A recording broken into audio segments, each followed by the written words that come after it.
नमस्कार दोस्तों, स्वागत है आप सभी का आपके अपने YouTube channel solution of civil services पर। और यह सरस्वती ISPCS इंस्टीट्यूशन की ऑनलाइन प्लेटफॉर्म है जिसके माध्यम से यह वीडियो प्रसारित किया जा रहा है।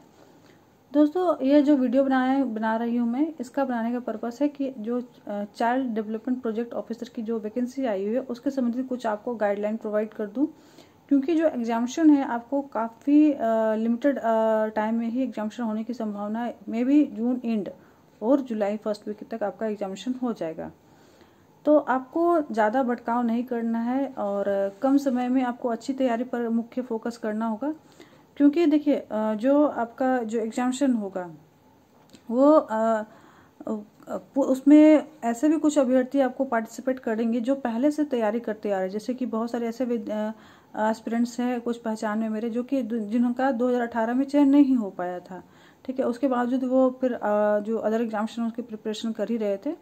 बट उनका जैसा मानना है कि हो सकता है ये जो उनका प्रयास हो वो काफ़ी अच्छा वो प्रयास कर रहे हैं और हो सकता है उनका प्रयास होगा। तो ऐसे अभ्यर्थी से भी आपको सामना करना पड़ सकता है जिनका सिविल सर्विसेज में पूर्व का अनुभव रहा है और सिविल सर्विसेज की परीक्षा में जिन लोगों ने PT वगैरह क्वालिफाई करके रखी हुई है या फिर मेंस क्वालिफाई करके रखी, बट किसी कारण से चयन नहीं हो पाए, तो वे भी CDPO का एप्लीकेशन वे डाल चुके हैं या डालने वाले हैं। तो मतलब कह सकते हैं काफ़ी कुशल अभ्यर्थियों को फेस करना पड़ेगा अगर आप बिल्कुल ही नए हैं और आपने पहली बार ये CDPO की बहाली में अप्लाई किया है। तो आपको कम समय में एक सही रणनीति के साथ में अप्लाई करना होगा ताकि आपका कम समय में अच्छा तैयारी हो सके। तो इन 3 महीनों में आपको क्या करना होगा इसी के बारे में इस वीडियो में बताने जा रही हूँ। अगर आपने चैनल सब्सक्राइब नहीं किया तो सबसे पहले चैनल सब्सक्राइब कर लेंगे और नोटिफिकेशन बेल भी दबा देंगे ताकि मैं जो भी महत्वपूर्ण वीडियो बनाऊँ वो उसकी सूचनाएँ आप सभी तक पहुँच सकें। आइए स्टार्ट करते हैं कि आपको CDPO की तैयारी करना है 3 महीने में कैसे करना है ताकि आपका अच्छी तैयारी हो जाए, याद सब कुछ रह जाए, आप एग्जामिनेशन में अच्छी तरीके से अपेयर हो पाए और आपका रिजल्ट हो PT का। तो इसके लिए सबसे पहले आपको सिलेबस को समझना होगा और प्रीवियस ईयर के जो क्वेश्चन है ना उनको आप पहले गौर से एक बार 2-3 साल के क्वेश्चन को देख लीजिए, समझ लीजिए, आपको अपने लेवल का पता चल जाएगा और साथ में एक क्वेश्चंस के लेवल का भी पता चलेगा आपको। अगर आप उन क्वेश्चन को एक बार देखकर बनाने आपको लगता है कि आप इन क्वेश्चंस के जो सॉल्यूशन है आपको आ रहे हैं या नहीं आ रहे, तो इससे आपको अपनी तैयारी का लेवल पता चलेगा। और अगर आप उन क्वेश्चंस को देखते हैं अच्छे तरीके से तो आपको उस प्रश्नों का लेवल पता चलेगा जो इस प्रकार के प्रश्न आपको आगामी CDPO में पूछे जाने की संभावना है। तो ये हो गया। दूसरा महत्वपूर्ण जो आपको समझना है या दूसरी महत्वपूर्ण काम एक करना है जो आपको सिलेबस को अच्छी तरीके से समझ लिए। सिलेबस में क्या चीज़ें आपको रिक्वायरमेंट है, मतलब किन से संबंधित किन टॉपिक से आपको प्रश्न पूछे जाएंगे। तो अब बात करती हूँ मैं आपका जो मुख्य उद्देश्य है इस वीडियो को बनाने का, उसको मैं अब आगे उस पर डिस्कशन करती हूँ। देखिए, जो आपने सिलेबस समझ लिया और उसके बाद आपने जो लेवल है उसको समझ लिया, उसके बाद आपको क्या करना है कि आपको जो 3-4 सब्जेक्ट मैं ऐसे बता दे रही हूँ जिन जो कह सकते हैं कोर एरिया है या फिर ऐसे इलाके हैं जिनसे काफ़ी प्रश्न आते हैं। तो ये वीडियो मैं उन्हीं सब्जेक्ट को बताने के लिए कह सकती हूँ कि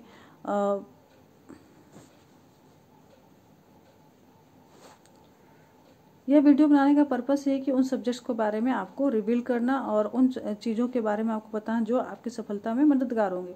जैसे कि जो BPSC का संयुक्त असैनिक प्रतियोगिता परीक्षा है, तो उसमें जो सब्जेक्ट पर ज़्यादा फोकस किया जाता है, मे बी मोस्ट प्रोबेबली आपको उन्हीं सब्जेक्ट पर ज़्यादा काम करने की आवश्यकता होगी। जैसे कि उसमें 2 सब्जेक्ट हो जा रहे हैं आपका, एक हो गया current affairs and second one is history में एंशिएंट, मिडिएवल एंड मॉडर्न, आपको तीनों सब्जेक्ट्स पढ़ने होंगे। और करंट अफेयर्स में national, international and Bihar current affairs, ये 3 करंट अफेयर्स पर आपको मुख्य जोर देने की आवश्यकता है, ठीक है। तो स्टेट करंट अफेयर्स, नेशनल और इंटरनेशनल करंट अफेयर्स के लिए आप जो एक ऑथेंटिक बुक कोई कंटिन्यूसली आपको पढ़ते चले जाएंगे। अभी 3 महीने का समय हो सके तो घटना चक्र का आपको वार्षिकांक मिल जाता है तो उसको करीब 2-3 बार पढ़ जाएंगे और महत्वपूर्ण चीज़ों को नोट करते जाएंगे या समराइज नोट्स बनाते जाएंगे, जिससे आपका तैयारी एक अच्छे तरीके से हो सके और सबके पास एक कंपाइलेशन नोट्स हो at the end of examination, आप उसको रिविजन कर सकें। दूसरी महत्वपूर्ण बात हिस्ट्री। तो हिस्ट्री में आपको जो 11-12 की जो NCERT की हिस्ट्री बुक आती है उसको आप पढ़ लेंगे, ठीक है। या फिर आपको विपिन चंद्रा या अहिर की, राजीव अहिर की जो मॉडर्न हिस्ट्री है उसको पढ़ लेंगे, और जो एंशिएंट मिडिएवल है उसको आप लूसेंट से कवर कर लेंगे। लेकिन कोशिश करें कि NCERT का जो आपको 11-12 है उसको आप पढ़ जाएं, इसमें आपको एंशिएंट मिडिएवल और मॉडर्न तीनों कवर कर जाएगा। इन दोनों सेक्शन से आपको करीब 35 प्रश्न एवरेज में बता रही हूँ, हो सकता है 2-4 प्रश्न अधिक भी हो सकते हैं, 1-2 प्रश्न कम भी हो सकते हैं। तो करीब 35 प्रश्न आपको करीब कह सकते हैं कि जो आपको 150 मार्क्स से जो क्वेश्चन उसका आधा इन्हीं 2 सब्जेक्ट से कवर कर जाना है, ठीक है। तो इसको अच्छी तरीके से अगर आप तैयारी कर लेते हैं तो आपका समझ सकते हैं कि आधा आपने जो कह सकते हैं आधी जर्नी आपने कंप्लीट करनी। देन 2 और मुख्य सब्जेक्ट हैं जो इनसे थोड़ा कम मार्क्स इनसे पूछा जाएगा, बट वो भी आपको कट ऑफ मार्क्स लाने में आपको मदद करेंगे। वो एक है कि साइंस, दूसरा है आपका बिहार जीके। तो जो साइंस है वो आपको उसके लिए आप लूसेंट का जो साइंस पोर्शन है ना, एक जो कंबाइंड बुक आती है लूसेंट की डिस्क्रिप्टिव बुक जिसमें सारे सब्जेक्ट्स होते हैं, तो उसमें से जो साइंस पोर्शन है उसको 2-3 बार अच्छी तरीके से पढ़ लेंगे, रट लेंगे, कह सकते हैं कि समझने ज़्यादा, रटने पर ज़्यादा ये करेंगे, क्योंकि अभी आपको पीटी आपको क्वालिफाई करना, उनको रटी हुई चीज़ें जो जितनी अधिक याद की हुई रहेंगी वही आपको हेल्प करेंगी। तो आप साइंस पढ़ लेंगे वहाँ से। देन आपको जो बिहार जीके है उसका इम्तियाज अहमद का डिस्क्रिप्टिव बुक भी आता है, ऑब्जेक्टिव बुक भी आता है। डिस्क्रिप्टिव के कुछ वीडियोस मेरे चैनल में हैं, उनको आप देख सकते हैं। ऑब्जेक्टिव के एक बुक ले लीजिएगा, उससे आपको जो हिस्ट्री, ज्योग्राफी है ना, और जो इसका पॉलिटिकल जो एरिया है या पॉलिटिकल जो चीज़ें हैं बिहार में, उन चीज़ों को जानने में आपको, देन आपको यहाँ का संस्कृति, आर्ट एंड कल्चर वगैरह आपको समझ में आ जाएगा, उनसे ही प्रश्न आते हैं, तो आपकी तैयारी वहाँ से हो जाएगी, ठीक है। तो ये आपको 20-20 प्रश्न अगर मैं जोड़ दूँ तो करीब 70 उधर आपको हिस्ट्री और करंट अफेयर, देन आपको 40 इधर, आपको अबव 110 इन 4 सब्जेक्ट से आ जाना है। तो इन्हीं 4 सब्जेक्ट पर जितना ज़्यादा हो सकेंगे जोड़ देंगे, जिससे आपकी अच्छी तरीके से तैयारी होगी। अब बात करते हैं lower preference area. Lower preference area मतलब पॉलिटी हो गया, ज्योग्राफी हो गया, इकोनॉमिक्स हो गया, देन आपको एक सब्जेक्ट और बचता है वो मेंटल एबिलिटी। तो ज्योग्राफी एंड पॉलिटी, इसके लिए मैं अगर ज्योग्राफी की बात करूँ तो आपको NCERT पढ़नी चाहिए थी, बट आपके पास अगर सफिशिएंट टाइम होता या फिर आपने पहले से पढ़ाई करके रखी है तो आपको यू मस्ट रीड NCERT। आपको 1-2 बार पहले पढ़ा है तो आप NCERT को ही फॉलो करेंगे, और पॉलिटी के लिए भी NCERT को ही फॉलो करेंगे। सॉरी, पॉलिटी के लिए आपको एक और बहुत अच्छी बुक है M लक्ष्मीकांत। लेकिन अगर आपने पहले से दोनों की पढ़ाई नहीं की है, NCERT या M लक्ष्मीकांत को नहीं पढ़ा है, तो don't go through this book. आप सीधे लूसेंट उठाएंगे और लूसेंट से इन 2 सब्जेक्ट को पढ़ जाएंगे। कोशिश करेंगे 3-4 बार आप पढ़ेंगे ताकि चीज़ें आपको याद हो जाए। देन आपको बचता है लास्ट में जनरल मेंटल एबिलिटी, जो प्रश्न 10 प्रश्न आते हैं, जो कि आप पूर्व के BPSC के प्रश्न जो देखे होंगे संयुक्त असैनिक प्रतियोगिता परीक्षा में, तो करीब 10 प्रश्न जो आते हैं उनका लेवल, या फिर आप 2018 का जो CDPO का लेवल देखे होंगे, प्रश्नों को देखेंगे, सॉल्व करेंगे तो आपको पता चल जाएगा। तो हो सकेगा तो आपके पास कोई क्लैरिकल लेवल या SSC लेवल की कोई बुक होगी जिसमें जनरल मेंटल एबिलिटी संबंधी प्रश्न होते हैं, तो उनको आप 2-3 बार रिवीजन कर लेंगे, बना लेंगे, करीब 10 सेट 20 सेट जितना हो सके आप बना सके, तो आपका एक कह सकते हैं कि एक अच्छा ग्राउंड तैयार हो जाएगा। तो ये आपका एक कम समय में एक अच्छी तैयारी करने के लिए एक कह सकते हैं, इससे अच्छी रणनीति आपको नहीं हो पाएगी। इस रणनीति पर फॉलो करेंगे तब जाकर आपका अच्छा तैयारी हो जाएगा।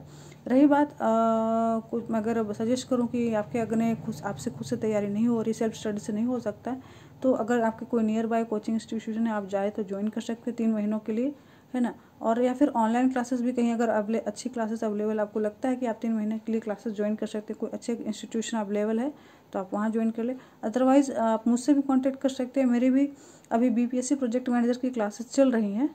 Then after BPSC project manager का 5 अप्रैल को एग्जामिनेशन है, ठीक, उनका क्लास खत्म होती ही, और या फिर हो सके मोस्ट प्रोबेबली उनके पहले ही मैं मार्च एंड तक ही आपका CDPO का ऑनलाइन क्लासेस स्टार्ट कर दे रही हूँ। अभी जो प्रोजेक्ट मैनेजर की क्लास चल रही है वो भी रात में चल रही है 9 से 10, वो भी ऑनलाइन क्लासेस ही चल रही है, जिसमें हम लोग गूगल मीट पर क्लासेस प्रोवाइड कर रहे हैं, जिसमें मैं खुद आप सभी को गाइड कर रही हूँ। तो प्रोजेक्ट मैनेजर की क्लास एंड होते होते मे बी आफ्टर 5 और 10 डेज उनका क्लास खत्म होगा, CDPO की क्लासेस स्टार्ट हो जाएंगी। तो आप चाहें तो आराम से उसको ज्वाइन कर सकते हैं। पढ़ाई के साथ आपको नोट्स भी मिल जाएंगे, आपको चीज़ें समझाएं भी जाएंगे और नोट्स भी प्रोवाइड कर देंगे। तो वो भी लैंग्वेज में, आपकी प्रेफरेंस के लैंग्वेज में नोट्स आपको मिल जाएगा। बाकी जो क्लासेस होंगी वो बायलिंगुअल होंगी। तो चाहे तो आप क्लास ज्वाइन कर सकते हैं या फिर सेल्फ स्टडी कर सकते हैं। मैं बुक्स बता चुकी हूँ। तो 3 मंथ्स में आपको प्रॉपर स्टडी करनी होगी ताकि आपका सिलेक्शन हो और एकदम फाइनल सिलेक्शन हो। क्योंकि आपका जो आप जो फेस करने वाले हैं, ना सिर्फ आपकी कॉम्पिटिशन खुद से, बल्कि ऐसे लोगों से भी आपका कॉम्पिटिशन होने वाला है जो इस फील्ड में पहले से 4-5 सालों से तैयारी कर रहे हैं, जो BPSC की भी PT परीक्षा देते हैं या फिर PT और मेंस क्वालिफाई किए हैं या फिर इंटरव्यू में किसी वजह से सिलेक्शन नहीं हो पाया, या UPSC के भी जो PT और मेंस की परीक्षा दे चुके हैं जिनका इंटरव्यू में सिलेक्शन नहीं हो पाया, वैसे अभ्यर्थी भी इस परीक्षा को ट्राई करेंगे क्वालिफाई करने का। तो काफ़ी समझ लीजिए कि अभी आपके लिए कम समय है और कम समय में एक अच्छी तैयारी करनी है। तो अभी से ही लग जाएं और थोड़ा सा ध्यानपूर्वक अच्छी तरीके से तैयारी करें ताकि आपका फाइनल सिलेक्शन हो।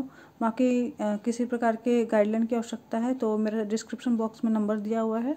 अभी प्रोजेक्ट मैनेजर की क्लासेस चल रही हैं, आपकी भी क्लासेस आएंगी, तो आप चाहें तो मुझसे कांटेक्ट करके क्लासेस को ज्वाइन कर सकते हैं।